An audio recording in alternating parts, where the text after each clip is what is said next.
नमस्ते, मेरा नाम है शुभांशु गुप्ता और आज के एक्सपेरिमेंट में हम बात करेंगे ध्वनि के उत्पादन के बारे में और कैसे ध्वनि माध्यमों में आगे बढ़ती है।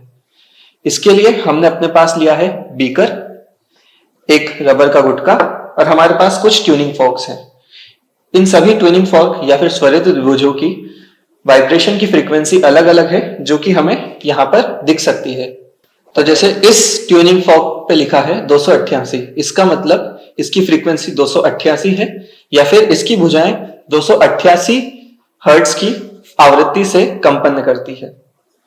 अब हम यहाँ पर कुछ एक्सपेरिमेंट कर सकते हैं जिससे हम देखते हैं कि वस्तुओं में कंपन कैसे होता है।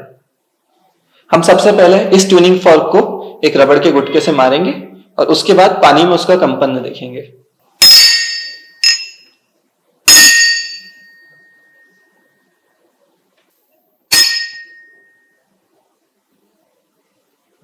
तो हमने देखा कि जैसे ही हमने अपनी ट्यूनिंग फॉर्क को पानी की सतह पर लगाया तो पानी के कण हवा में उछलने लगे।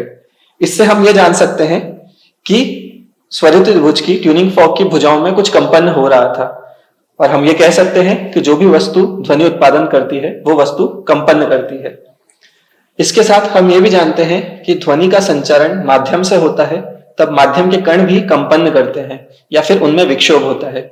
इसको देखने के लिए हम फिर से एक एक्सपेरिमेंट कर सकते हैं, जहां पर हम इस द्विभुज की भुजा को पानी के अंदर डालेंगे और हम देखेंगे कि पानी में तरंगें उत्पन्न होती है।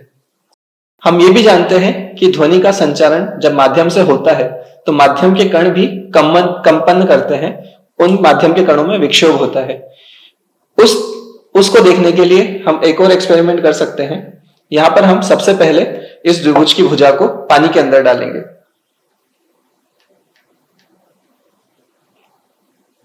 आप देखेंगे कि पानी में कुछ नहीं हुआ। जब हम इस ट्यूनिंग फॉर्क को रबर के गुटके से मारेंगे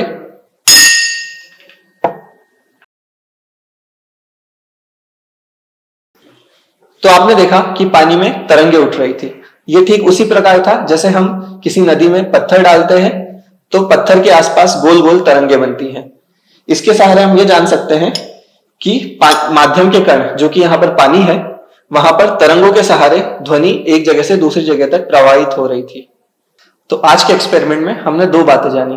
पहला कि ध्वनि के उत्पादन के लिए हमें किसी स्रोत में कंपन की आवश्यकता होती है। उदाहरण के लिए जब हमारे कानों के पास से मच्छर निकलता है तो हमें उस मच्छर के पंखों के फड़फड़ाने की ध्वनि सुनाई देती है। और दूसरा हमने सीखा कि ध्वनि के संचरण के लिए हमें कुछ माध्यम की आवश्यकता होती है। उदाहरण के लिए ठोस, द्रव या गैस। ध्वनि के संचरण के समय माध्यम के कणों में विक्षोभ होता है, जिसके सहारे ध्वनि एक जगह से दूसरी जगह तक प्रवाहित होती है। रोजमर्रा में हम हवा के सहारे ध्वनि सुनते हैं, तो हमें हवा में जो कण है वो विक्षोभ करेंगे, जिसके सहारे ध्वनि हमारे कानों तक पहुंचेगी। आज के एक्सपेरिमेंट में इतना ही। अगली बार फिर मिलते हैं। धन्यवाद।